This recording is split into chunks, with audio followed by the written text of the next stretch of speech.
आपल्या आजच्या व्याख्यानाचा विषय आहे महाभारतातल्या प्रतिकात्मक व्यक्तिरेखा भाग 3.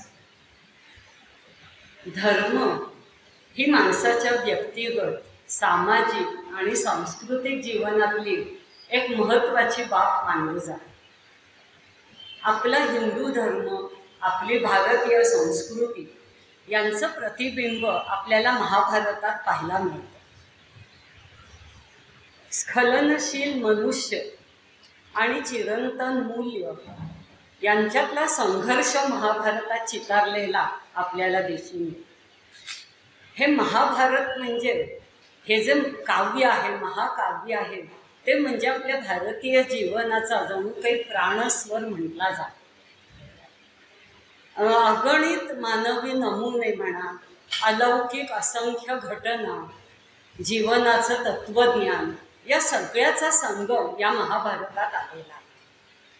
आता या महाभारताचा काळ जर आपण पाहायला गेलो तर द्वापार युग संपून कलियुगाची सुरुवात याच्यामधला जो संधिकाल म्हणता येईल तो म्हणजे महाभारताचा काळ आहे. महाभारताच्या काळामध्ये जुनी व्यवस्था पूर्ण लयाला गेली, जुनी मूल्य नष्ट होताना आपल्याला दिसतात आणि एक नवीनच व्यवस्था निर्माण होताना या काळामध्ये आपल्याला दिसून येते. कारण यामध्येच कलियुग सुरू झालं ते महाभारतानंतर काही वर्षांनी. तर हा असा तो महाभारताचा द्वापार युग आणि कलियुग यांच्यामधला संधिकाल म्हटला जातो. आता महाभारत म्हटलं की आपल्या डोळ्यापुढे काय येतं तर कुरुक्षेत्रावर झालेलं कौरव पांडवांमधलं महायुद्ध आणि त्या कुरुक्षेत्रावर भगवान श्रीकृष्णांनी अर्जुनाला केलेला उपदेश, अर्थातच श्रीमद भगवद्गीता, या दोन गोष्टी ठळकपणे आपल्याला आठवतात. अशा या महाभारतातल्या अनेक व्यक्तिरेखा आपण मागच्या 2 व्याख्यानामध्ये पाहिल्या आहेत. आज आपण अर्जुन या व्यक्तिरेखेचा अभ्यास करणार आहोत. अर्जुन ही व्यक्तिरेखा आणि कुरुक्षेत्रावर भगवंतांनी त्यांना अर्जुनाला जो उपदेश केला त्याच्यामुळे अर्जुनाच्या जीवनात त्याच्या मनातल्या भावना बदलण्यात त्याचा किती वाटा होता हे सगळं आपण आज बघणार आहोत. तर अर्जुन आपल्याला माहिती आहे माता कुंती यांना प्रत्यक्ष इंद्रदेवांपासून झालेला पुत्र होता. अर्जुन याचा अर्थच मुळे असा आहे की अत्यंत सरळ स्वभावाचा, आणि अगदी तसाच होता अर्जुन. त्याचं मन अत्यंत कोमल होतं, ज्याला संस्कृतमध्ये आर्जव म्हणतात की मन, वाणी, शरीर म्हणजे कृती या सगळ्यामध्ये एक प्रकारची सरळता होती. आपण म्हणतो बोले तैसा चाले त्याची वंदावी पाऊले. अर्जुन अगदी तसाच होता. महाभारतामध्ये अर्जुनाची अशी अनेक नावं आपल्याला पाहायला मिळतात. एक तर कुंतीचा पुत्र म्हणून कौंतेय हे एक नाव त्याला मिळालेलं होतं. कुंतीचं मूळ नाव पृथा असं होतं. राजा सूरसेन याची ती कन्या होती. तर या पृथेचा पुत्र म्हणून पार्थ हे एक अर्जुनाला मिळालेलं नाव होतं. आणि हे नाव भगवान श्रीकृष्णांचं अत्यंत लाडकं नाव होतं. भगवद्गीतेमध्ये जर आपण पाहिलं तर जवळजवळ 38 वेळा त्यांनी अर्जुनाला पार्थ म्हणून हाक मारलेली आहे किंवा संबोधिलेला आपल्याला पाहायला मिळतं. भगवान श्रीकृष्ण त्याला अनघ म्हणून सुद्धा हाका मारायचे. अनघ याचा अर्थ असा आहे की निष्पाप मनाचा. अर्जुन अगदी तसाच होता. त्याचं अंतःकरण, मन अगदी पवित्र होतं, अगदी स्वच्छ होतं. कुणाबद्दलही द्वेष, मत्सर त्याच्या मनात नव्हता. त्याचं जसं आपले भाऊ पांडव याच्यावर प्रेम होतं अगदी तेवढंच प्रेम तो दुर्योधन, दुःशासन आणि इतर कौरव या सगळ्यांवर करत असे. दुर्योधन, दुःशासन त्याचे भाऊ या सगळ्या पांडवांना लहानपणापासूनच त्रास देत असत. सारखी त्यांची काहीतरी खोडी काढायची किंवा त्यांचं अनिष्ट काहीतरी करायचं याच्यासाठी दुर्योधनाचे प्रयत्न चालू. पण तरी सुद्धा अर्जुनाच्या मनात त्याच्याबद्दल आपल्या सख्या भावांइतकंच प्रेम सुद्धा होतं. त्याच्यानंतर अर्जुनाचे केस कुरळे होते. त्याच्यावरून त्याला गुडाकेश असं एक नाव होतं. गुडाक म्हणजे संस्कृतमध्ये गुडाचा अर्थ इंद्रिय असं आहे, सॉरी निद्रा असं आहे. आणि या निद्रेवर ज्याचं स्वामित्व आहे किंवा निद्रेचा स्वामी म्हणून पुढाकेशव असं नाव अर्जुनाला होतं. याचा अर्थ असा की त्याला पाहिजे त्यावेळेस आणि पाहिजे तेवढी झोप तो घेऊ शकत असेल आणि त्याच्या इच्छेप्रमाणे तो लगेच झोपेतनं जागा सुद्धा होऊ शकत असेल. या अर्थाने त्याला पुढाकेशव असं सुद्धा म्हणायचं. फाल्गुन नक्षत्रावर अर्जुनाचा जन्म झाला होता आणि त्याच्यामुळे फाल्गुन हे सुद्धा अर्जुनाचं एक नाव आपल्याला माहिती आहे. अजिंक्य वीर सर्वश्रेष्ठ धनुर्धर होता, त्यामुळे विजय हे एक अर्जुनाचं नाव आहे. कोणत्याही युद्धात तो हरलेला नव्हता, सतत जय मिळवणारा म्हणून विजय हे नाव त्याला मिळाले. तसंच तो इतका श्रेष्ठ धनुर्धर होता की दोन्ही हातांनी तो बाण सोडू शकत असे. त्यामुळे सव्यसाची म्हणजे दोन्ही हातांनी बाण सोडणारा असं एक नाव त्याला प्राप्त झालेलं होतं. त्याचे बाहू अत्यंत सामर्थ्यवान बळकट असे होते म्हणून महाबाहू हे सुद्धा अर्जुनाला एक नाव प्राप्त झालेलं होतं. जेव्हा राजा युधिष्ठिराने राजसूय यज्ञ केला त्यावेळेस या अर्जुनाने अनेक राजांना जिंकून घेतलं होतं आणि पुष्कळ अशी विपुल अशी धनसंपत्ती गोळा केली होती. म्हणून धनंजय असं म्हणजे भरपूर संपत्ती गोळा करणारा म्हणून धनंजय असं एक नाव अर्जुनाला मिळालेलं होतं. गीतेमध्ये 10व्या अध्यायात जेथे भगवंतांनी आपल्या विभूतींचं वर्णन केलेलं आहे त्याच्यामध्ये त्यांनी आपली विभूती सांगताना पांडवानां धनंजय अशी आपली एक विभूती सांगितली. विभूती म्हणजे भगवंतांचं स्वरूप ज्यामध्ये आपल्याला दिसतं त्याला विभूती म्हणतात.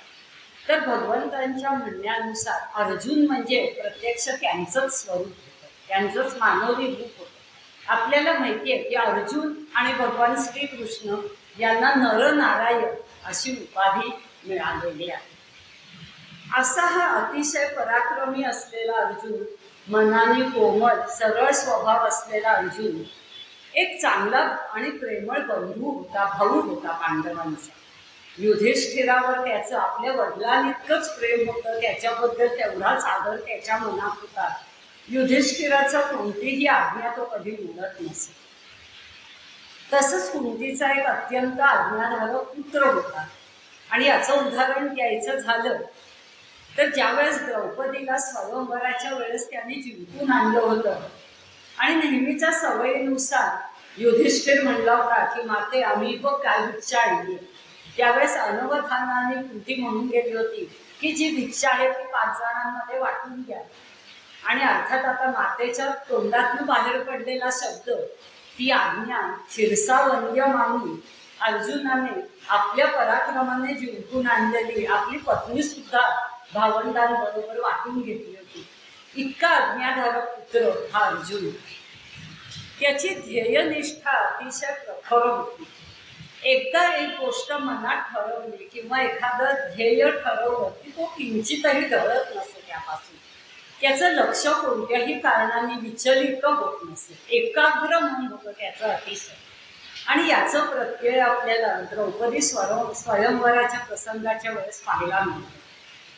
द्रुपद राजाची इच्छा होती की अर्जुनाला आपण जावई करून घ्यायचं आणि त्याच्यामुळे त्यांनी अतिशय अवघड असा पण आपल्या कन्येच्या स्वयंवरासाठी ठेवला होता. द्रौपदीच्या स्वयंवरासाठी दरबारामध्ये अगदी एक उंच जागी एक मासा त्यांनी लटकवलेला होता आणि तो सतत असा चक्राकार गतीने फिरत होता. आणि त्या माशाचं प्रतिबिंब बऱ्याच अंतरावर असलेल्या खाली जमिनीवर ठेवलेल्या परातीमधल्या पाण्यात पडलेलं होतं. तर तो पण असा होता की जो राजा त्या परातीतल्या पाण्यामध्ये पडलेल्या त्या माशाच्या प्रतिबिंबाकडे पाहून एकाच बाणाने त्या माशाच्या डोळ्याचा अचूक वेध घेईल त्याच्या गळ्यात द्रौपदी वरमाला घालेल असा तो कोण होता. आणि इतका अवघड पण ठेवण्याचं कारण काय तर द्रुपदाला माहिती होतं की फक्त अर्जुनच हा पण जिंकू शकतो आणि त्यामुळे मुद्दामून त्यांनी हा पण ठेवला. स्वयंवराच्या वेळेस अनेक राजे तिथे जमले होते दरबारामध्ये, कारण द्रौपदी अत्यंत सुंदर लावण्यवती अशी स्त्री होती. तिच्या सौंदर्याची ख्याती अगदी दूरवर पसरलेली होती. त्यावेळेस त्या काळामध्ये दुर्योधनाने दिलेल्या शिक्षेमुळे किंवा त्याच्या कपट नीतीमुळे म्हणा पांडव वनवासात होते. दुर्योधनाने पांडवांना 12 वर्ष वनवास आणि 1 वर्ष अज्ञातवास हा भोगून यायला सांगितलेलं होतं, वनवासात पाठवलेलं होतं. त्याच्यामुळे पांडवांना राजाच्या वेशात तर काही त्या दरबारात येता आलं नसतं, ते ब्राह्मण वेशात होते त्यावेळेस. पण द्रौपदीची ख्याती ऐकून अर्जुनाला सुद्धा वाटू लागलं की आपण तिच्याशी विवाह करावा, आणि त्यामुळे त्या ब्राह्मण वेशातच अर्जुन आणि त्याची भावंड त्या दरबारामध्ये आली होती. आधी कर्णाने तो पण पूर्ण करण्याचा प्रयत्न केला. त्यावेळेस त्याला उठलेलं बघताच द्रौपदीने त्याचा अपमान केला होता की तू सूतपुत्र आहेस. जरी तुला अंग देशाचा राजा म्हणून दुर्योधनाने घोषित केलंय तरी मुळात तू जन्माने सूतपुत्र आहेस, आणि त्यामुळे तुला हा पण पूर्ण करण्याचा अधिकारच नाही किंवा या स्पर्धेत भाग घेण्याचा अधिकारच नाही. हा अपमान कर्णाला खूप झोंबला होता आणि त्याचा सूर त्याने नंतर द्रौपदीच्या वस्त्रहरणाच्या वेळेस उगवलेला आपल्याला माहिती आहे. दुर्योधनाने सुद्धा प्रयत्न केला, त्यालाही अपयश आलं. असा अनेक राजांनी हा प्रयत्न केला. द्रुपद राजाला आता चिंता वाटायला लागली की हा कोण पूर्ण करायला अर्जुन तर आलेलाच दिसत नाही या दरबारात, आता आपली इच्छा पूर्ण होणार की नाही. तेवढ्या ब्राह्मण वेशातला अर्जुन आपलं धनुष्य घेऊन उभा राहिला. तो जरी ब्राह्मण वेशात होता तरी अत्यंत तेजस्वी दिसत होता, रुबाबदार दिसत होता. त्याची चाल एखाद्या सिंहाप्रमाणे होती. पण ब्राह्मण वेश पाहून द्रुपद राजा मनात जरा खिन्न झाला, आणि आता काय होणार. पण त्याचा जो पुत्र होता धृष्टद्युम्न, म्हणजे द्रौपदीचा भाऊ, तो त्यानं म्हणला की तात तुम्ही काही काळजी करू नका, हा नक्कीच कुणी ब्राह्मण वाटत नाहीये. त्याच्या एकंदर जरी तो ब्राह्मणाच्या वेशात असला तरी त्याच्या लक्षणांवरून तो ब्राह्मण नाही, मी तुम्हाला सांगतो, तुम्ही काही काळजी करू नका, तुमच्या मनासारखंच. आणि मग अर्जुनाने धनुष्याला बाण जोडला, आणि तेवढ्यात त्याच्या गुरूंना वाटलं की आपण याची परीक्षा घ्यावी. म्हणून त्या गुरूंनी त्याला विचारलं की अर्जुन, तुला आता इथे काय काय दिसतंय. अनेक राजे त्या दरबारात जमलेले होते. तो राजा दरबार सुंदररित्या सजवलेला होता. लावण्यवती द्रौपदी प्रत्यक्ष हातात वरमाला घेऊन तिथे उभी होती. गुरूंना वाटलं यापैकी काहीतरी उत्तर देईल अर्जुन, पण इथे आपल्याला अर्जुनाची मनाची एकाग्रता दिसून येते. त्यांनी क्षणात गुरुजींना उत्तर दिलं की गुरुजी, मला फक्त त्या माशाचा डोळा दिसतो. आपल्या लक्ष्याकडे पूर्ण त्याचं मन एकाग्र झालेलं होतं, आणि त्यामुळेच त्यांनी अगदी सहजगत्या आपल्या बाणाने त्या माशाच्या डोळ्याचा वेध घेतला आणि द्रौपदीला स्वयंवरामध्ये जिंकून घेतलं. अशा या अर्जुनाच्या पराक्रमाची आणखीन एक गोष्ट म्हणजे खांडव वनातला अग्नितांडव. यमुना नदीच्या तीरावर अतिशय घनदाट आणि निबिड असं अरण्य होतं. त्याचं नाव खांडव वन. अनेक पशुपक्षी तिथे आनंदाने राहत होते. त्या अरण्यात सर्वांचा राजा तक्षक हा सुद्धा राहत होता. त्याची पत्नी आणि त्याचा मुलगा अश्वसेन यांच्यासह तो या वनात सुखात राहत होता. असंच एकदा भगवान श्रीकृष्ण आणि अर्जुन हे त्या यमुनेच्या तीरावर गप्पा मारत बसले होते. तेव्हा त्यांच्याजवळ एक वृद्ध असा ब्राह्मण आला. त्या ब्राह्मणाचे चेहऱ्यावर खूप तेज होतं, आणि त्याचं शरीर सुद्धा सोन्यासारखं झळाळी असलेलं असं होतं. त्याच्या दाढीचा रंग लाल होता, डोळ्यांचाही रंग लाल होता, शरीर रक्तवर्ण होतं. आणि असा तो तेजस्वी ब्राह्मण अर्जुनाकडे आला आणि त्याला म्हणला की मला तुमच्याकडनं मदत हवी. अर्जुन म्हणला, काय मदत हवी. अर्थात जो कोणी मदत मागायला येईल त्याला मदत करायला अर्जुन अगदी तत्पर असायचा. तर तो ब्राह्मण म्हणला की मी प्रत्यक्ष अग्निदेव आहे, आणि मला अग्निमांद्याचा आजार झाला, अग्निमांद्य झालेला आहे, मला प्रचंड भूक लागलेली आहे. तर अर्जुन म्हणला, मी काय देऊ शकतो तुला. तर तो म्हणला, मला मानवी खाद्य चालत नाही, तो म्हणला माझी भूक तेव्हाच शमेल जेव्हा मी या पूर्ण खांडव वनाला भस्मसात करेन. आणि माझी अनेक वर्षांपासूनची इच्छा आहे, अग्निदेवाने सांगितलं. पण हा जो तक्षक इथे राहतो त्याची इंद्रदेवांशी फार मैत्री. आणि जेव्हा जेव्हा मी या खांडव वनामध्ये अग्नीने याला जाण्याचा प्रयत्न करतो पूर्ण वनाला, त्या वेळेस तो इंद्रदेव त्याच्या मदतीला धावून येतो. आणि माझं स्वप्न काही हे पूर्ण होत नाही खांडवन भस्मसात करण्याचं, तर तू मला या कामी मदत कर. अर्जुन लगेच तयार होतो मदतीला. तो म्हणतो पण मी कशी तुला मदत करणार, माझ्याकडे तर काही आत्ता नाहीये, फक्त काही मोजकी अस्त्र माझ्याकडे आले. पण या अस्त्रांना पेलण्यासाठी जे धनुष्य लागतं तेही माझ्याकडे नाहीये. युद्ध करायचं तर त्याच्यासाठी रथ पाहिजे, रथाला घोडे पाहिजे, हे काहीच माझ्याकडे नाहीये. तेव्हा तो अग्निदेव अर्जुन आणि भगवान श्रीकृष्ण आपल्याला मदत करतायत या कल्पनेनेच खूप आनंदित होतो. आणि त्याला खात्री पटते की जेव्हा अर्जुन आणि श्रीकृष्ण आपल्या मदतीला तर आपण नक्की आता आपलं स्वप्न पूर्ण करू शकू. मग तो वरुण राजा त्याचा मित्र असतो, अग्निदेवांचा, महासागरांचा राजा वरुण. तर त्याला हात घालतो, त्याला मदतीची विनंती करतो आणि त्याला म्हणतो की या सगळ्या गोष्टी अर्जुनाला तू प्राप्त करून. महासागरांचा राजा हा जो वरुण आहे तो नीती आणि सदाचार यांचं प्रतीक मानला जातो. त्याला अर्जुनाच्या पराक्रमाविषयी अत्यंत मनात आदर असतो आणि अर्जुनाबद्दल मनात प्रेम असते. त्यामुळे तो लगेच तयार होतो या गोष्टीसाठी आणि या दिव्य अस्त्रांना पेलू शकेल असं एक धनुष्य त्याला देतो. आणि बाणांनी कधीही रिते न होणार असे 2 हाते त्याला देतो. त्याच्याच बरोबर हे धनुष्य म्हणजे गांडीव धनुष्य, जे अत्यंत प्रसिद्ध आहे आणि ज्या गांडीव धनुष्याच्या साहाय्याने अर्जुनाने अनेक युद्ध केलेली आहेत. कुरुक्षेत्रावर सुद्धा कौरवांशी युद्ध करताना हे गांडीव धनुष्यच होतं त्याच्याबरोबर, ते तो देतो. त्याच्यानंतर एक दिव्य असा रथ अर्जुनाला. या रथाला दिव्य म्हणण्याचं कारण की देवांनी याच रथामध्ये बसून युद्धामध्ये असुरांचा पराभव केलेला असतो. या दिव्य रथावर जो ध्वज असतो त्या ध्वजावर प्रत्यक्ष हनुमानजी विराजमान झालेले असतात, त्यांची प्रतिमा त्या ध्वजावर असते. आणि हा ध्वज इतका उंचीवर असतो की अगदी 4 कोसांवरून सुद्धा तो कुणालाही दृष्टिक्षेपात येऊ शकतो, असा तो दिव्य रथ असतो. त्या रथाला जोडण्यासाठी 4 पांढरे शुभ्र दिव्य असे अश्व घोडेही तो देतो अर्जुनाला. या घोड्यांची गती मनापेक्षा सुद्धा जास्त असते, म्हणून त्यांना दिव्य घोडे आपण म्हणतो. तर असं हे सगळं युद्धाची सामुग्री अर्जुनाला वरुण राजा देतो. आणि मग अर्जुन म्हणतो अग्निदेव आता तुम्ही तुमची प्रतिज्ञा पूर्ण करा, तुम्हाला जे इच्छा आहे ती पूर्ण करायला लागा. हे ऐकल्याबरोबर अग्नितांडव त्या खांडव वनात सुरू होतो. मोठमोठ्या अग्नीच्या ज्वाळा अगदी गगनापर्यंत भिडायला लागतात.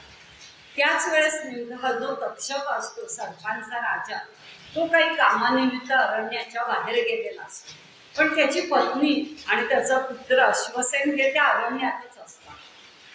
तक्षक राजाला जेव्हा या अग्नितांडवाची बातमी कळते तेव्हा तो म्हणतो तर मी तर काही करू शकत, मी खूप दूर आहे याच्यापासून. मग तो त्याचा राजा इंद्रदेव याला मदतीसाठी हाक मारतो. अर्थात इंद्रदेव लगेच मदतीसाठी धावून येतो, आपल्या मित्रासाठी धावून येतो. आणि इंद्रदेव प्रचंड मोठा पाऊस पाडायला लागला. एकीकडे अग्नीचं तांडव, एकीकडे प्रचंड पाऊस, असं ते विलक्षण दृश्य असतं.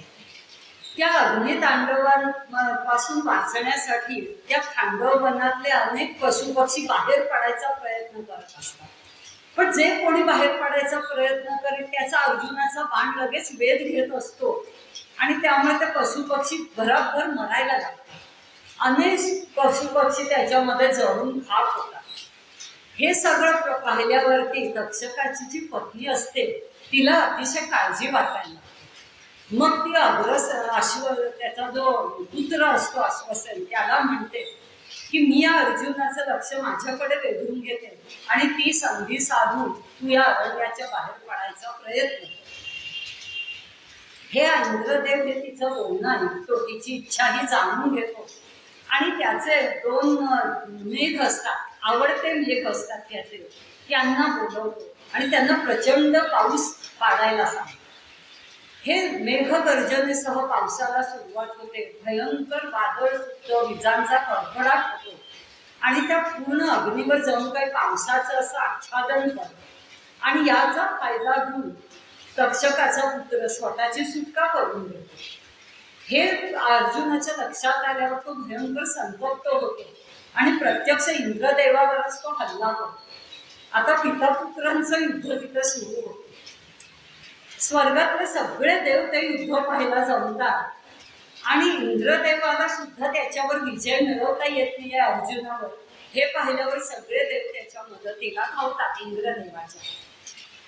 तरी सुद्धा अर्जुन आणि कृष्ण प्रत्यक्ष तिथे असल्यामुळे त्यांचा पराभव होणं तर शक्यच नसतं. खूप वेळपर्यंत हे युद्ध काही थांबण्याची चिन्ह दिसत नाही. तेवढ्यात आकाशवाणी होते की इंद्रदेवा, अर्जुन आणि कृष्ण हे काही सामान्य मानव नाहीये. तुझा या युद्धात कधीही जय होऊ शकणार नाही, तर तू हे युद्ध थांबवावंस हेच ठीक होईल. आकाशवाणी झाल्यावर इंद्रदेव लगेचच युद्ध थांबवतो, ज्याला आपण आत्ता म्हणतो सीज फायर. आत्ताच आपण हे पाहिलेलं आहे.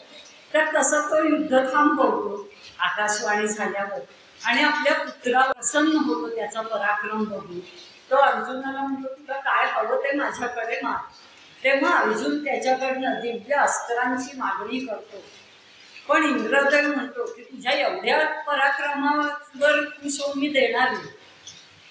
तू ज्यावेळेस प्रत्यक्ष भगवान शंकरांशी युद्ध करशील, त्यांच्याकडून जेव्हा पशुपत नावाचं अस्त्र मिळवशील, त्यानंतरच मी माझ्याकडची अस्त्र तुला देईल.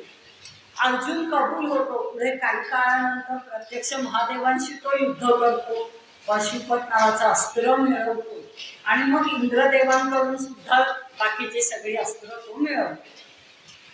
हे सगळं मिळाल्यानंतर जायला निघतात 2 जण. अग्निदेव प्रसन्न होतात. देवदत्त नावाचा शंख अर्जुनाला देतात की तू ज्या वेळेस युद्ध करशील त्यावेळेस या शंखाचा ध्वनी करून तू युद्धाला सुरुवात कर. युद्धात तुझा कधीही पराजय होऊ शकणार नाही. तेवढ्यात एक मय नावाचा त्या खांडववनाच्या अग्नीतून वाचलेला असुर धावत धावत येतो आणि अर्जुनाच्या पाया पडतो. त्याला शरण जातो की मला अभय द्या.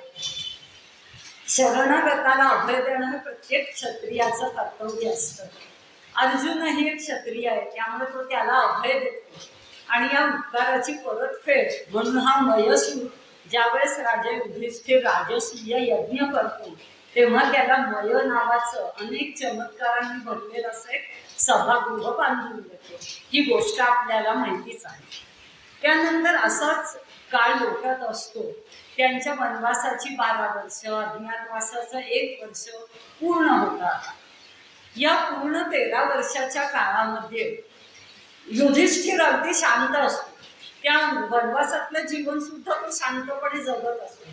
पण अर्जुन आणि भीम यांना काही चली पडत नसतं.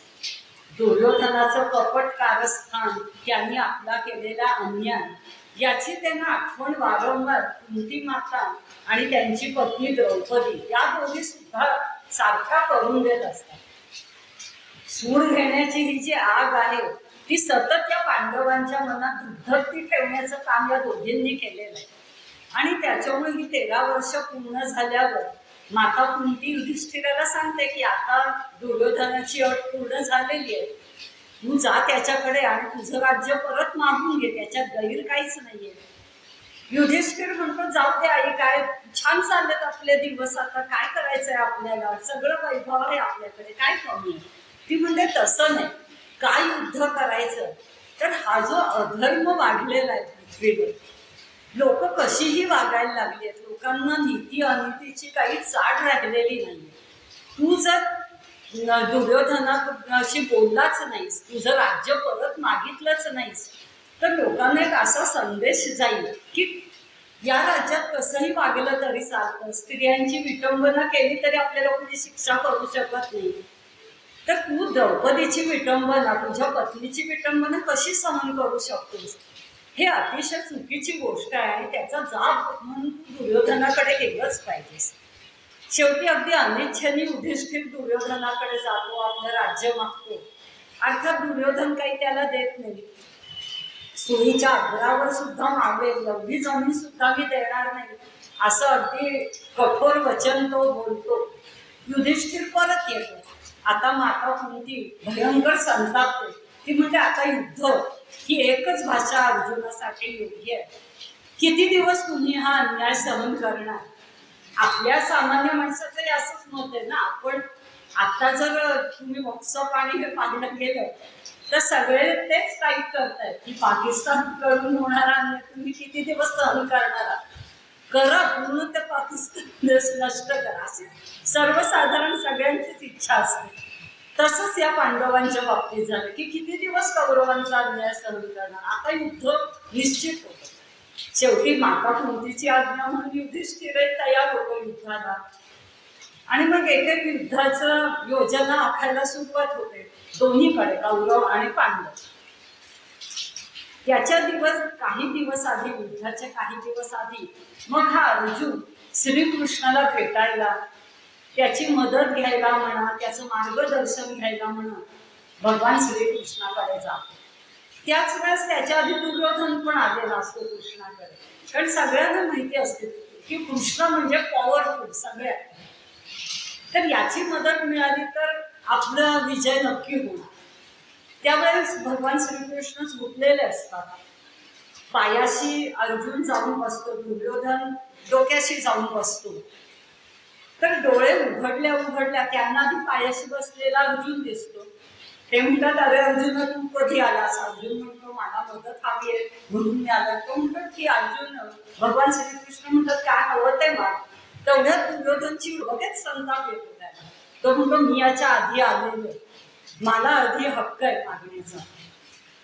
अर्थात भगवान श्रीकृष्ण म्हणजे प्रत्यक्ष विष्णूचा अवतार आहे, आपल्याला माहिती. आणि या भगवान विष्णूंनी सुद्धा काय या श्रीकृष्णाच्या रूपात अवतार घेतलेला आहे? तर हे जे द्वापर युग आता संपत आलेलं होतं, तेव्हा पृथ्वीवर अनेक पापी लोकांची संख्या जास्त झाली होती. धर्माने वागणारी लोकांची संख्या कमी होत होती. त्यांचा प्रभाव, सज्जनांचा प्रभाव कमी व्हायला लागला होता. दुर्जन लोकांची संख्याही जास्त आणि ते जास्त यांच्यावर प्रबळ ठरत होते. आणि त्याच्यामुळे आपली पृथ्वी माता जी आहे तिने भगवान विष्णूंना विनंती केली होती की माझ्यावरचा पापाचा हा भार मला तर अगदी असह्य होतं, मला याच्यातनं मुक्ती दे, हा भार माझ्यावरचा हलका कर. आणि भगवान विष्णू तिला वचन देतात की मी अवतार घेईन आणि हे काम नक्की करेन, तुझी इच्छा मी पूर्ण करेन. आपल्याला माहितीच आहे, यदा यदा ही धर्मस्य ग्लानिर्भवति भारत अभ्युत्थानम धर्मस्य तदात्मानं सृजामि. ज्या वेळेस धर्माचा ह्रास होतो, अधर्माची वाढ होते, तेव्हा तेव्हा भगवंतांनी दिलेल्या वचनाप्रमाणे ते पृथ्वीवर अवतार घेतात आणि धर्माची पुनर्स्थापना करतात. याच कामासाठी, पृथ्वी मातेला दिलेलं वचन पूर्ण करण्यासाठी प्रत्यक्ष भगवान विष्णूंनी श्रीकृष्णाचा मानवी अवतार घेतलेला. तर असे हे प्रत्यक्ष भगवानच असल्यामुळे श्रीकृष्णांना ऋषिकेश असं एक नाव, म्हणजे अंतर्यामी. समोरच्याच्या मनात काय चाललंय हे त्यांना लगेच कळत असतं. अर्थात दुर्योधनाच्या मनात काय आहे, तो काय भावना घेऊन मनात आल्या त्यांनी ओळखलेलं होतं. त्यामुळे ते हसले आणि दुर्योधनाला म्हणाले की मग तुला काय मागायचं आहे? एकतर माझ्याकडची सेना आहे आणि मी प्रत्यक्ष आहे, पण मी जरी असलो तरी मी अशी प्रतिज्ञा केली आहे, भगवान श्रीकृष्ण म्हणाले की मी कधी हातात शस्त्र धरणार नाही, न धरी शस्त्र करी, अशी माझी प्रतिज्ञा आहे. दुर्योधन लगेच विचार करतो, मी यांना घेऊन काय करायचं आपल्याकडं, हे काही युद्धच करणार नाही, लढणारच नाही, तर अशा माणसाला घेऊन काय करायचं?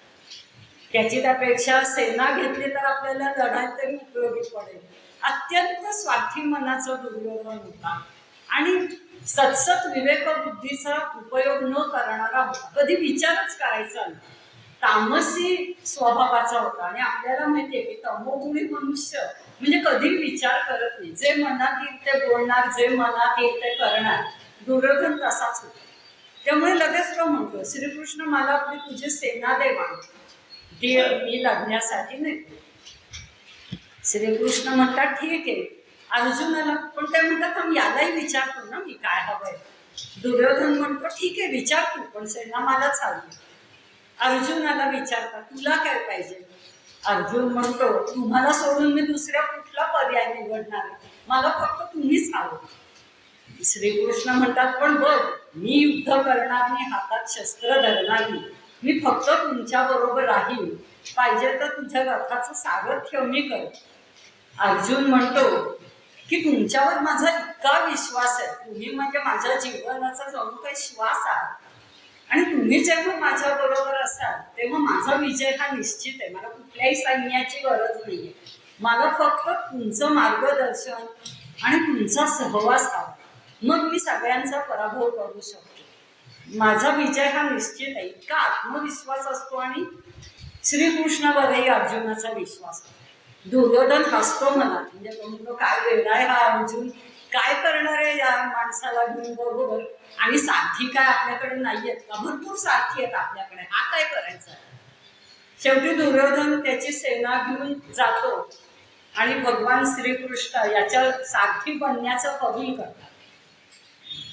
आता युद्धाचा दिवस येऊन ठेवतो आणि भगवान श्रीकृष्ण सारथी बनून कुरुक्षेत्रावर येतात. कौरव पांडव समोरासमोर दोन्ही सैन्याचे पक्ष उभे असतात. भीष्माचार्य आपल्या शंखाचा ध्वनी करतात, म्हणजे हा शंखध्वनी म्हणजे सूचक असतो की शंखध्वनी झाला म्हणजे युद्धाला सुरुवात होते.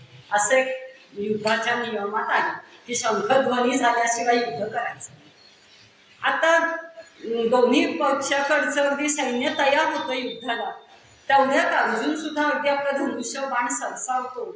आता त्याच्या अंगात एवढी वीरश्री संचारलेली असते की कधी एकदा मी जातोय आणि या कौरवांच्या सैन्यावर बाणाचा वर्षाव करतोय, कधी यांच्या पक्षातल्या सगळ्या शत्रू सैन्याला मारतोय आणि माझा पराक्रम गाजवून यांच्यावर विजय मिळवतोय, आणि मग विजय मिळाला की हे राज्य आपल्याला मिळून जाईल, भावंडांना, माझ्या मातेला, माझ्या पत्नीला मी वैभवात ठेवीन, असं सगळे मनात विचार चाललेले असतात.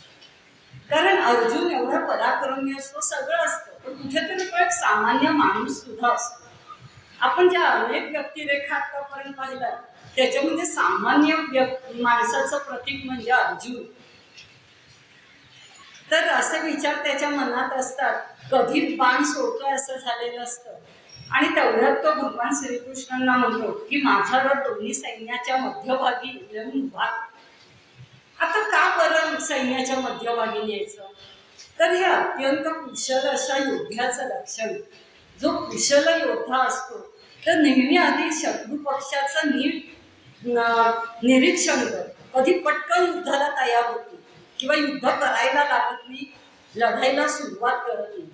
तो त्याच्या आधी शत्रू पक्षाचं पूर्ण निरीक्षण करतो, त्यांची बलस्थानं कोणती आहेत, त्यांचं कमकुवत बाजू कोणती आहे, हे सगळं बघतो, त्याची नोंद आपल्या मनात करतो आणि आपली रणनीती आखतो, आपल्या सैन्याची व्यूहरचना तशी करतो. हे अत्यंत हुशार आणि कुशल योद्ध्याचं लक्षण आहे. आणि अर्थात अर्जुन क्षत्रिय आहे, श्रेष्ठ धनुर्धर आहे, बलवान पराक्रमी योद्धा आहे, त्यामुळे त्यांनी श्रीकृष्णांना रथ मध्यभागी न्यायला सांगितलं.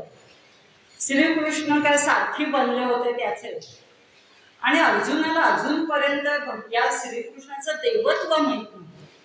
तर त्यांना आते मामे भावंड होते. आपल्याला माहितीये की माता कुंतीचा भाऊ बंधू म्हणजे वासुदेव.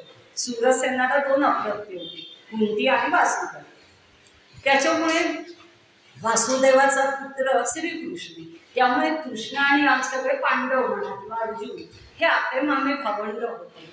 लहानपणी एकत्र खेळलेले होते अनेक वेळा, आणि त्याच्यामुळे अरे तुझ्याची भाषा वापरत होते. म्हणजे अर्जुन श्रीकृष्णाला यावे कृष्णा यादवा असं काही हाक मारत असे, एकमेका त्यांची चेष्टा मस्करी चालत असे.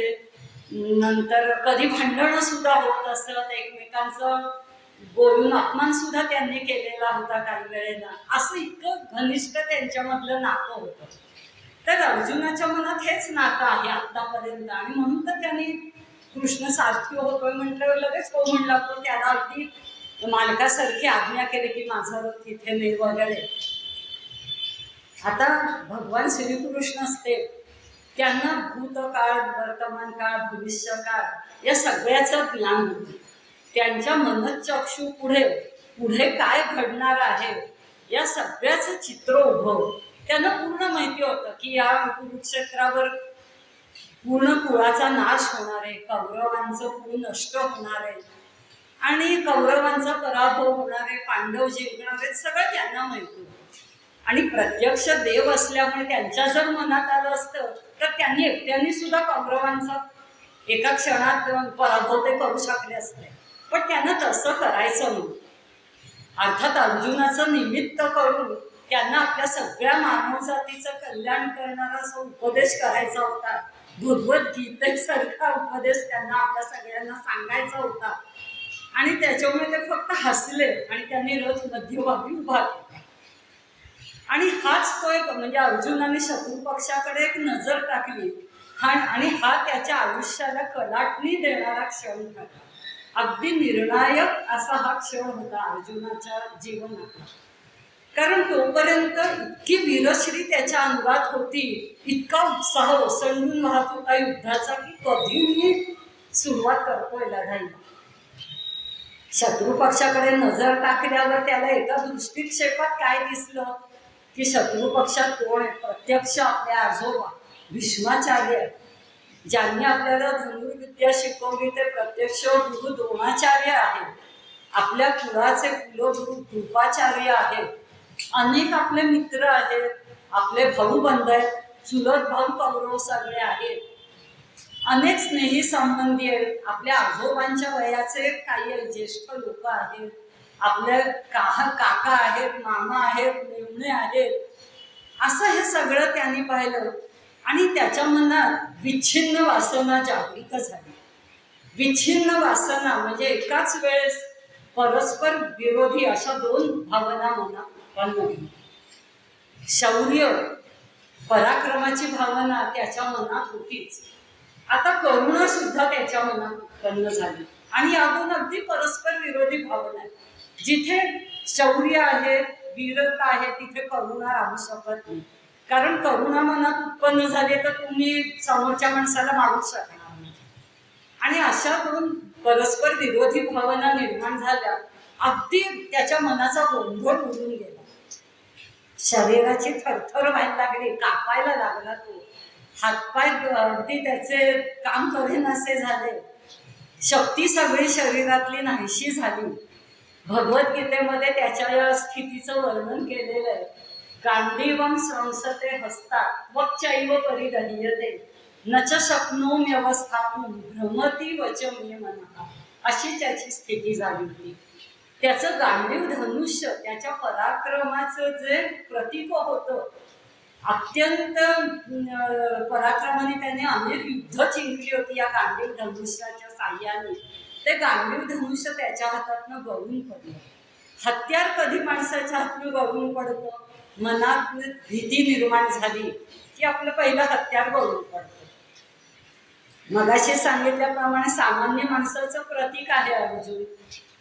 आपलं सुद्धा बरेच वेळा असं होतं की आपण सगळं जेव्हा चांगलं चाललेलं असतं, आपण अनेक वल्गना करत असतो, मोठमोठ्या गप्पा मारत असतो की काय मी मनाने अगदी खंबीर आहे, मी कोणत्याही प्रसंगाला तोंड देऊ शकतो.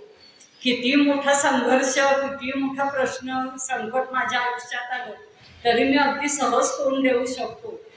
माझ्या तत्वांसाठी मी कुणाशीही दोन हात करू शकतो, भांडू शकतो. असा आपला जो पापभिरू म्हणू शकतो आपण, सद्वर्तनी असा जो सामान्य मनुष्य असतो, त्याला आपली तत्व प्रिय असतात आणि त्याच्यात तुम्ही विरुद्ध वागलं की त्याला राग येतो, संताप येतो, तो त्या माणसाशी अगदी भांडायला तयार असतो आणि या गोष्टी तो अगदी सहजपणे करतो.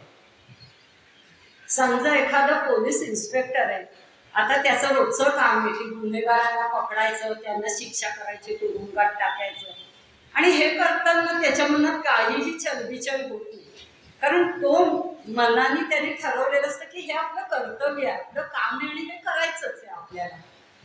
गुन्हेगार ज्याने गुन्हा केलाय तो दोषी आहे, त्याला शिक्षा करायची.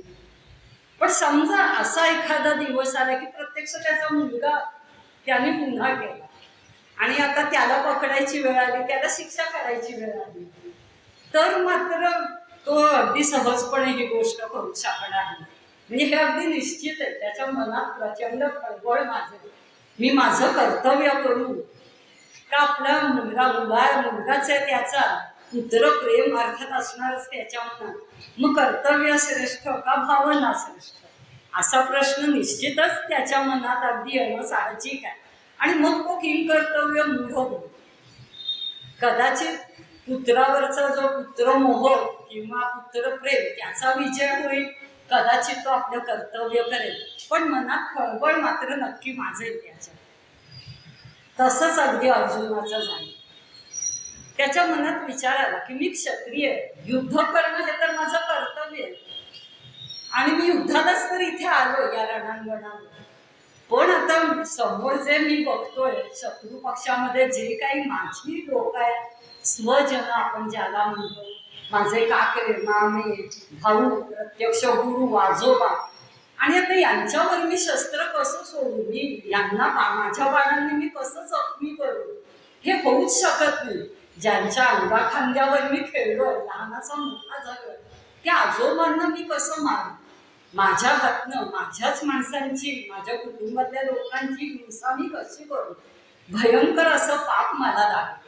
माझ्या हातून जर या कुळाचा नाश झाला तर कुलनाशक अशी मला उपाधी प्राप्त होईल आणि मी तर नरकात जाईनच, पण माझे अनेक सगळे पूर्वज सुद्धा नरकात जातील. आणि सगळ्या कुळाचा जर नाश झाला तर पूर्वजांना तर्पण द्यायला सुद्धा कुणी उरणार नाही, संपूर्ण कुळ नष्ट झालं तर. या स्त्रियांचं काय होईल मागे राहिलेल्या, ज्यांचे पती या युद्धात कामी येतील, मग काय होईल, त्याला वर्ण संकर म्हणतात. की युद्ध झालं की शत्रू पक्षाकडचे जे लोक असतात, सैनिक असतात, ते अशा वेळेस दुसऱ्या पक्षातल्या स्त्रियांना पळवून नेतात आणि जबरदस्ती करतात त्याच्यावर, असं आपल्याला माहिती आहे म्हणजे ही गोष्ट. तर असं काही झालं तर सगळं पापच मलाच लागेल, आणि असं हे सगळे विचार अर्जुनाच्या मनात येतात. त्यावेळेस अर्जुनाचं तो कसा दिसत होता याचं वर्णन ज्ञानेश्वरीत केलंय की जसा काही चिखलात दलदलीत रुतलेला राजहंस असा तो दिसत होता. किंवा त्याला भ्रमराची उपमा दिली की भ्रमर अगदी हा जो असतो तो लाकूड सुद्धा पोखर वेळ प्रसंगी, पण तो जेव्हा कमळाच्या कळीमध्ये अडकतो तेव्हा तो कमळाची कळी पोखरून बाहेर यायचा प्रयत्न करत असतो. तर असं अर्जुनाचे हृदय अतिशय कोमल होतं, अतिशय प्रेमळ स्वभाव होता. त्यामुळे आपल्या माणसांशी जेव्हा युद्ध करायची, संघर्ष करायची वेळ आली तेव्हा त्याचं पूर्ण अवसानच नष्ट झालं. आणि तो म्हणलाच नाही, मनातल्या मनात त्याने ठरवलं आणि रथामध्ये मागच्या बाजूला तो जाऊन बसला. श्रीकृष्ण म्हणला, अरे काय हे मोठाली युद्ध कर, तू क्षत्रिय आहेस, असं भ्यानासारखं तू बसतोस काय. आणि त्यांनी त्याला आज्ञा केली की उत्तिष्ठ कौंतेय युद्धस्वासी. पण अर्जुनाने मग काय केलं की वेगवेगळी कारणं सांगायला सुरुवात केली. आपल्याला जेव्हा एखादी गोष्ट करायची नसते ना, मग आपण सबबी देतो अनेक लंगे की मी केलं असतं पण आत्ता वेळच नाहीये, किंवा आत्ता असंच काहीतरी झालंय म्हणून मी हे करत नाहीये वगैरे, नाही तर मी कधीच केलं असतं. तसंच आता अर्जुन अगदी पटणारे न पटणारे अशी वाटते ती कारणं द्यायला लागतो की काहीतरी अशुभ असं सूचक असं काहीतरी आहे, हे वातावरणच आत्ता बरोबर नाहीये, शुभ वेळ नाहीये ही. आणि असं करतो भगवंतांना अगदी हसू येतं. ते म्हणतात की काय तू हे करतोय, अशोचानन्व शोचस्व प्रज्ञावादांश्च भाषसे गतासून गतासूंश्च नानु शोचन्ति पंडिता. तो म्हणतो की तुझे विचार सगळे योग्य आहेत. आपल्या माणसांबद्दल प्रेम असणं, त्यांच्याशी युद्ध न करणं, त्यांची हिंसा न करणं, हे तुझे विचार आता अगदी योग्य आहेत. पण ही वेळ आणि ठिकाण अयोग्य. अयोग्य वेळी योग्य विचार सुद्धा माणसाचा घात करतात. योग्य विचार योग्य वेळी आले असले पाहिजे. आता अर्थात या रणभूमीवर यायच्या आधी अर्जुनाला काही माहित नव्हतं का की आपण कौरवांशी युद्ध करतोय, आपल्या भावंडांशीच युद्ध करतोय आणि त्यांच्या बाजूनी पितामह भीष्म द्रोणाचार्य हे सगळे आहेत. हे सगळं त्याला आधी माहिती होतं. पण प्रत्यक्ष संघर्षाची वेळ येत नाही तोपर्यंत आपण काहीही बोलू शकतो. पण ज्या वेळेस ती वेळ येते तेव्हा हत्यार बघून पडतो. एखादा हुशार विद्यार्थी असतो, वर्षभर अगदी छान अभ्यास केलेला असतो, आत्मविश्वास असतो की काय मी जाणार आणि पेपर लिहिणार, काही प्रॉब्लेम नाहीये, माझाच पहिला नंबर येणार. तिथं गेल्यावर जर काही त्याने न केलेला पैकी वेगळे प्रश्न आले की पहिलं त्याचा हत्यार म्हणजे पेन हातातनं बघून पडतं, घाम फुटतो, हात थरथरायला लागतात. असंच अगदी अर्जुनाचं झालेलं होतं. इतका पराक्रमी असून सुद्धा त्याने त्याच्या मनाने आता पूर्ण तोच खाल्लेली होती आणि अगदी त्याने निश्चय केला की मी युद्ध करणार नाही. आता भगवान श्रीकृष्ण म्हणतात की मग तुझं कल्याण कसं होणार. अर्जुन मुमुक्षू असतो. मुमुक्षू म्हणजे ज्याला आपल्या कल्याण करून घेण्याची इच्छा आहे आणि त्याच्यासाठी जो प्रयत्न करतो त्याला मुमुक्षू म्हणतात. तर भगवान श्रीकृष्ण अर्जुनाला पूर्ण ओळखून असतात. ते म्हणतात तू जर आता या युद्धातून निघून गेलास तर जे सगळे लोक तुझी पराक्रमी वीर म्हणून एवढी स्तुती करतात ते सगळे तुला तू युद्धाला घाबरून पळालास, दुर्योधनाला घाबरून तू पळ काढलास, अशी तुझी निंदा नारस्ती करतील, सगळीकडे तुझी अपकीर्ती होईल आणि संभावितस्यच्या कीर्तीर मरणात अतिरिच्यते. सज्जन माणसाला आपली अपकीर्ती किंवा आपली निंदा नारस्ती ही मरणापेक्षा सुद्धा पुस्तक असते. आपलं सुद्धा तसंच असतं. आपण सतत आपलं वाटत असतं आपल्याला की लोकांनी आपल्याला चांगलंच म्हटलं पाहिजे, त्याच्यासाठी आपले सगळे प्रयत्न असतात. मग त्याच्यासाठी आपण चांगलं वागतो, चांगलं आपले आचार विचार ठेवतो. तर तसंच अर्जुन सुद्धा चांगला एक माणूस असतो म्हणून भगवान त्याला म्हणतात की मग तुझी अपकीर्ती होईल, ती तुला सहन होणार नाही, मरण बरं असं तुझी परिस्थिती होईल आणि सगळे तुला नावं ठेवायला लागतील. तू क्षत्रिय आहेस आणि युद्ध करणं हे तुझं कर्तव्य आहे. यालाच गीतेमध्ये स्वधर्म असं म्हणतात. धर्म म्हणजे कुठला हिंदू ख्रिश्चन असा धर्म नाही, तर धर्म म्हणजे स्वकर्तव्याचं पालन. तर भगवंत म्हणतात की युद्ध तर तू केलंच पाहिजेस. आता अर्जुन तयार होत नाही, मग ते त्याला अनेक प्रकारांनी त्याची समजूत घालतात.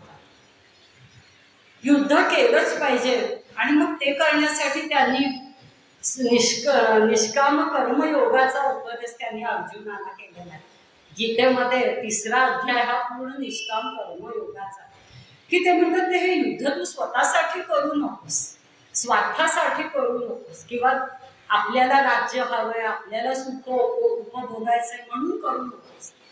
तर तुझ्या प्रजेच्या रक्षणासाठी कर, प्रजेच्या कल्याणासाठी कर. लोकांच्या मनात अन्यायाविरुद्ध भीती बसेल किंवा आपण काही वाईट वर्तन केलं तर आपल्याला शिक्षा होऊ शकते, हे लोकांच्या मनात बिंबवण्यासाठी हे तू युद्ध कर. दुष्ट प्रवृत्तींचा नाश करण्यासाठी हे युद्ध कर. आणि मग हे पण अर्जुन म्हणतो दुष्ट प्रवृत्तींचा नाश करताना मी माझ्या लोकांना मला मागलं पाहिजे ना, हे मी नाही करू शकत आहे. आणि अर्जुन म्हणतो की सुख मिळवायचं, राज्य मिळवायचं, हे युद्ध जिंकल्यावर ते मला मिळालं सगळं बरोबर, पण ज्यांच्यासाठी मला हे राज्य हवंय, ज्यांच्या बरोबर मला या सुखाचा उपभोग घ्यायचा आहे, तेच माझे सगळे भाऊ बंध मित्र जर या युद्धात मारले गेले तर हे सुख मी उपभोगूच कसं, किंवा कुणाबरोबर मी या सुखाचा उपभोग घेऊ. नाही, मला हे युद्ध करायचंच नाहीये म्हणतो. त्यापेक्षा या कौरवांनी निशस्त्र असं मला मारलं तरी चालेल, किंवा मी या युद्धातून निघून जातो आणि ब्राह्मणाप्रमाणे कटोरा घेतो हातात, भिक्षा मागून माझा उदरनिर्वाह करतो, काही होऊ दे माझं, पण मी युद्ध करणार. मग तो शेवटी श्रीकृष्ण त्याला परत युद्ध कर म्हणतात. अर्जुन म्हणतो की हे तुम्ही काय सांगताय, म्हणजे तुम्हाला असं का सांगतोस की युद्ध कर, इतकं घोर कर्मात मला तू का प्रवृत्त करतोयस? मला माझं कल्याण करून घ्यायचं, मला माझे भावंडांना मारणारा, कुलाचा नाश करणारा अशी उपाधी माझ्या मागे लागलेली मला चालणार नाही. मला मोक्ष हवा, मला हा असा जन्मच नको, जन्म मरणाचा फेराच नको. तर माझं कल्याण होईल या जीवनात आणि पुढे मृत्यूनंतर मला मोक्ष मिळेल, असा काहीतरी मला मार्ग सांग. आता भगवान श्रीकृष्ण हे गुरुच्या भूमिकेत आले. अर्जुन त्यांना म्हटलं शाधी मानत्वाम प्रपन्न, की मी तुला आता पूर्ण शरण आलो. इथे त्यांचं भावांचं नातं मागे पडतं आणि गुरु शिष्याचं एक नवीनच नातं निर्माण होतं. आणि मग जेव्हा अर्जुन म्हणतो की मला उपदेश करा, तेव्हा श्रीकृष्ण हे गुरूंच्या भूमिकेत शिकतात. जोपर्यंत अर्जुन त्यांना सगळं स्वतःचे प्रॉब्लेम सांगत होता, मी काय युद्ध करणार नाही ते सांगत होता, पण तो हे सांगत असताना मध्ये मध्ये श्रीकृष्णाने एक शब्द सुद्धा उच्चारलेला नाही. आपण जर गीतेतला पहिला अध्याय पाहिला तर पूर्ण अर्जुन विषाद योगी, हे तो दृष्ट गुरुचं लक्षण, की तो शिष्य काहीतरी सांगत असताना किंवा कुणी त्याच्याकडे सल्ला मागायला आलं तर तो मध्ये बोलत नाही, कधी शिष्याचं पूर्ण म्हणणं ऐकून घेतो आणि मग त्याला उपदेश करतो. आपलं कसं असतं, सामान्य माणसांचं कुणी सल्ला मागायला नाही आलं तरी आपण सल्ला द्यायला लागतो. कुणाला प्रॉब्लेम आलाय म्हटलं की आधी जाऊन आपण त्याला वेड्यात काढतो, मला माहितीच होतं तू असाच, तुला प्रॉब्लेम येणारच होता, तुझ्या सगळं चुकीचंच होतं आणि आता मी काय सांगतो ते ऐक, असं आपण त्याला म्हणतो. पण जो खरा आदर्श गुरु असतो तो कधी असं करत नाही, समोरच्याचं म्हणणं नीट ऐकून घेतो आणि मागितला तरच सल्ला देतो. गुरूंचे सुद्धा दोन प्रकार आहेत, शिक्षा गुरु आणि दीक्षा गुरु.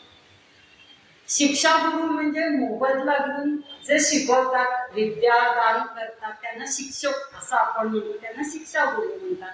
आणि पारमार्थिक उपदेश जे करतात किंवा त्यांचं पूर्ण जीवनात त्यांचं कल्याण कसं होईल असा मार्ग जे सांगतात त्यांना दीक्षा गुरु असं म्हणतात. तर भगवान श्रीकृष्ण हे अर्जुनासाठी दीक्षा गुरुच्या भूमिकेत शिरले होते. त्यांना अर्जुनाला म्हणजे सहजपणे यातून बाहेर काढता आलं असतं, त्यांच्या मनात आलं असतं तर 5 मिनिटात त्यांनी कौरवांचा पराभव केला असता, पण त्यांना तसं करायचं नव्हतं. अर्जुनाकडनंच त्यांना कौरवांचा नाश करून घ्यायचा होता. अर्जुनाला कर्तव्याची जाणीव करून द्यायची होती आणि म्हणून आपल्यासारख्या सामान्य माणसांना सुद्धा स्वधर्म म्हणजे काय, आपलं कर्तव्य म्हणजे काय, किंवा ते करताना किती अडचणी आल्या तरी त्यांना तोंड देऊन आपल्या ध्येयाकडे आपलं लक्ष कसं कायम ठेवलं पाहिजे या सगळ्याचा उपदेश करायचा होता. आणि म्हणून त्यांनी अर्जुनाला मग कल्याण करण्याचे असे अनेक मार्ग सांगितले. त्याला ज्ञानयोग सांगितला, सांख्य योग सांगितला. आणि तो सांख्य योग सांगताना त्यांनी आत्मा आणि देह यांच्यातला फरक अर्जुनाला समजावून दिला, की हा देह क्षणभंगूर आहे, तू यांना मारलं नाहीस तरी यांचं मरण मी निश्चित केलेलं आहे, मरणाचं ठिकाण, मरणाची वेळ, मरणाचं कारण, आणि त्याच्यामुळे हे सगळ्यांचा मृत्यू याच रणभूमीवर होणार आहे. तू त्यांना मार किंवा नको माणूस, आणि तुझं लग्न हे तुझं कर्तव्य आहे. तर निमित्त मात्र भव सव्यसाची, म्हणजे तू फक्त निमित्त मात्र, हे मरणारच आहे. तू हा अहंकार मनातनं काढून टाकते. अर्जुनाला म्हणतात की मी या सगळ्यांना मार, तू काही मारणार नाहीस, यांचं मरण मी निश्चित केलंय. इथं थोडंसं सामान्य माणूस ते कसे नाहीये ते देवत्वाची आपल्या थोडंसं झलक अर्जुनाला इथे दाखवतात. तरी अर्जुनाला ते काही पटत नाही. तर म्हणतात आत्मा देह सगळं ठीक आहे, की यांचा आत्मा अमर राहील, पुढे ते परत म्हणजे आत्मा आपल्याला माहिती आहे की शरीर सोडून जातो, शरीर नष्ट होतो, आपण जाळून टाकतो, कुठल्या धरून टाकतात शरीराला, नष्ट होऊन जातं. पण आत्मा दुसरं शरीर धारण करतो, म्हणजे आत्मा कधीच मरत नाही एवढं समजवल्या सुद्धा अर्जुन म्हणतो पण समोर मला त्यांची शरीरच दिसत आहेत, मी काही त्यांच्या शरीरावर सुद्धा बाण सोडू शकत नाही. आणि अर्जुन काय म्हणतो तुम्ही आणखीन माझ्या मनाचा गोंधळ वाढवताय. एकदा युद्धकर सांगतात, एकदा ज्ञानयोगाचं महत्व सांगतात. ज्ञानयोगामध्ये वैराग्याचं प्राधान्यत आहे की मानसिकरित्या तरी वैराग्य धारण कर असं तुम्ही सांगताय. आणखीन माझं गोंधळ होतं, मला नक्की काय ते सांगा, माझं कल्याण कशात, मला मोक्ष कसा मिळेल. त्याला अगदी घाई झालेली आहे, म्हणजे त्याला उपदेश नको.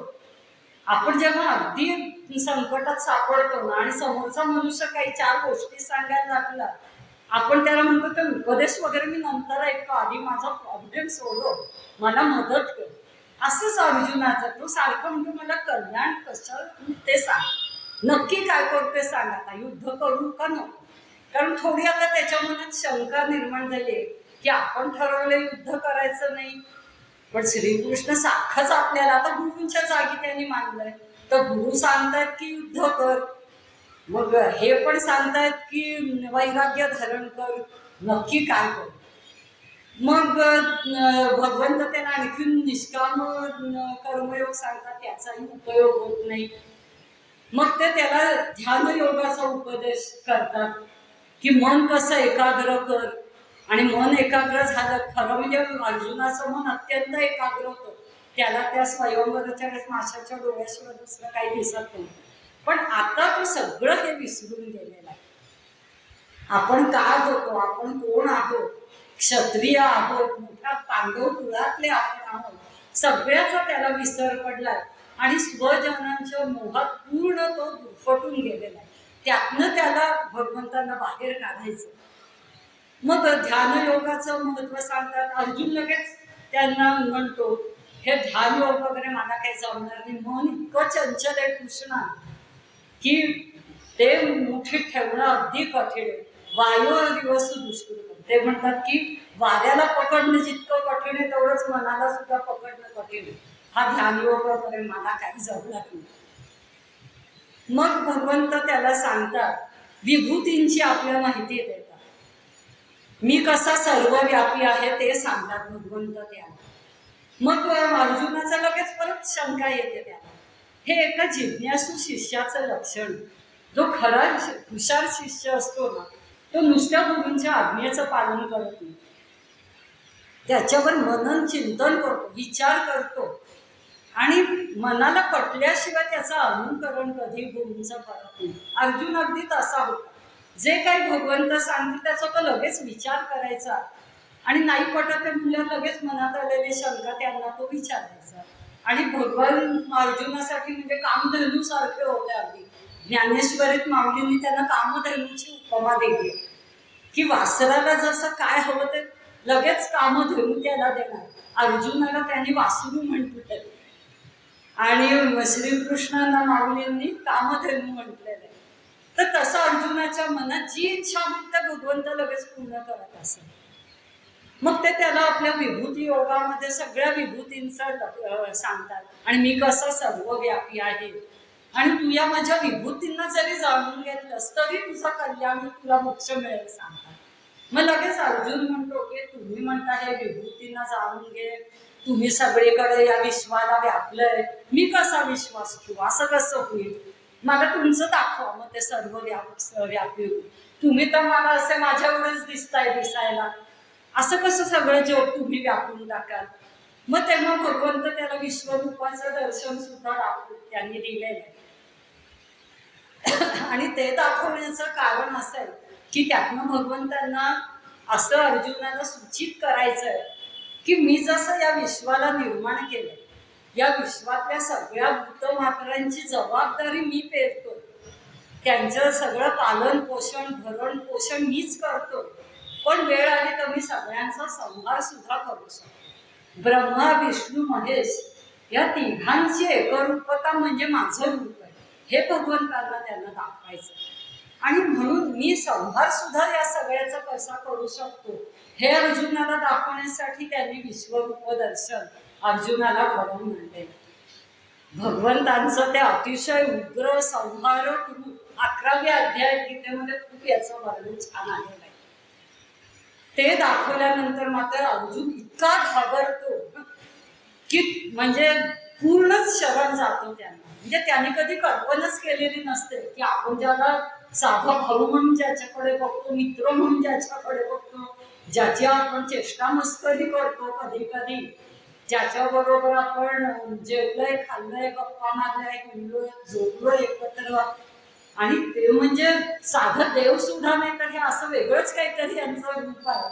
आणि ते पाहिल्यावर मात्र हे गुरु शिष्यांचं नातं आणखी पुढे जातं आणि ईश्वर आणि भक्त असं एक नातं दोघांच्या मध्ये निर्माण होतं. कारण गीतेमध्ये त्याच्या पुढचा अध्याय लगेच भगवंतांनी भक्तियोग घेतलेला आहे आणि त्याच्यामध्ये मग सगळ्या आदर्श भक्तांची लक्षणं, कोणता भक्त देवाला प्रिय असतो आणि या भक्ती मार्गाने सुद्धा कसं आपलं आयुष्यात कल्याण होऊ शकतं, मृत्यूनंतर कसं आपल्याला मोक्ष प्राप्त होऊ शकतो वगैरे वगैरे, असा सगळा उपदेश भगवंतांनी केलेला.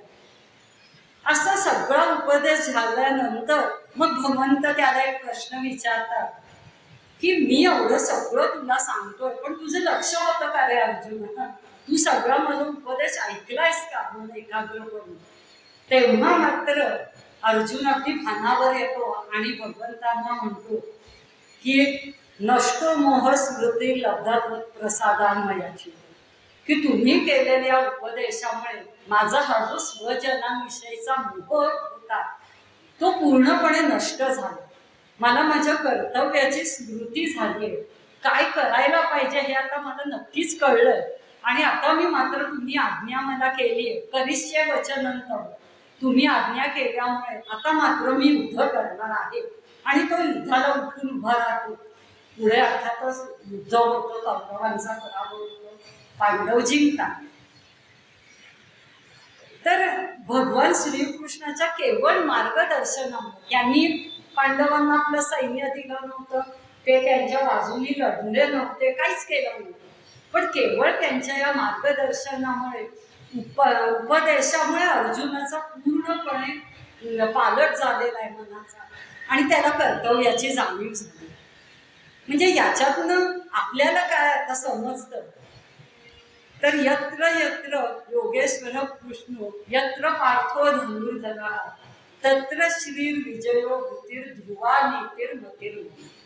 म्हणजे जिथे जिथे भगवान श्रीकृष्ण आहेत अर्जुनाबरोबर तिथे तिथे वैभव, यश या सगळ्या गोष्टी निश्चितच आहेत. पण या श्लोकामध्ये सुद्धा एक लेख त्यांनी सांगितले. भगवंतानं योगेश्वर म्हटलेलं आहे, सगळ्या योगांचा ईश स्वामी म्हटलेलं आहे. का तर अनंत योगांची म्हणजे अनेक मार्गांची त्यांनी माहिती देणारे असे ते गुरु आहेत. जसं आपल्याला एका ठिकाणी समजा पोचायचं, जायला अनेक मार्ग, रायगडावर जायची इच्छा आहे आपल्याला, कितीतरी मार्ग आहे. आपण कुणाला तरी विचारतो की मला रायगडावर ट्रिपला जायचं रविवारी, कसं जाऊ मी? मग तो जी ती व्यक्ती आहे ती सांगते बुवा रोपवे पण आहे रायगडावर जायला, पायऱ्या सुद्धा आहेत किंवा तुम्ही गड चढून पण जाऊ शकता. मग ज्याला जो मार्ग रुचेल, आवडेल, सोपा वाटेल त्या मार्गाने ती व्यक्ती रायगडावर जाते. सगळ्यांना काही ट्रेकिंग जमत नाही, मग ते पायऱ्यांनी जातात. ज्यांना पायऱ्या चढणं जमत नाही ते रोपवेनी जातात. म्हणजे एकाच ठिकाणी पोचण्याचे जे अनेक मार्ग आहेत जे आपल्याला माहिती नाहीये ते तिथपर्यंत पोचण्याचे मार्ग दाखवणार ते म्हणजे दीक्षा गुरु. असे गुरु जिथे उपलब्ध असतात. आणि अर्जुन सुद्धा कसे त्यांनी नुसतं धनुर्धर म्हटलं नाही, नुसतं अर्जुन म्हटलं नाही तर गांडी व धनुष्य धारण केलेला अर्जुन जिथे आहे. म्हणजे फक्त भगवान श्रीकृष्ण किंवा उपदेश करणारी व्यक्ती आपल्याबरोबर असून उपयोग नाही, प्रयत्न आपल्याला करायचा. जसं भगवंतांनी युद्ध जिंकून दिलं आणि अर्जुनाला त्याला युद्धात प्रवृत्त केलं, म्हणून भगवंत सुद्धा काय म्हणतात, मामनुस्मर युद्धच, म्हणजे युद्ध तुम्ही केलंच पाहिजे. आयुष्यात जी काही संकट झेलायची, जे जे काही संघर्ष करायचे, तुमची ध्येय जी काही तुम्ही ठरवली ती ध्येय प्राप्त करण्यासाठी प्रयत्न तुम्ही करायचे, मार्गदर्शन मी करेन. म्हणजे जिथे जिथे योग्य मार्गदर्शन आणि योग्य प्रयत्न यांचा मिलाप होतो तिथे तिथे यश हे निश्चितच मिळतं, असा आपल्याला एक धडा या आजच्या विषयातनं मिळतो.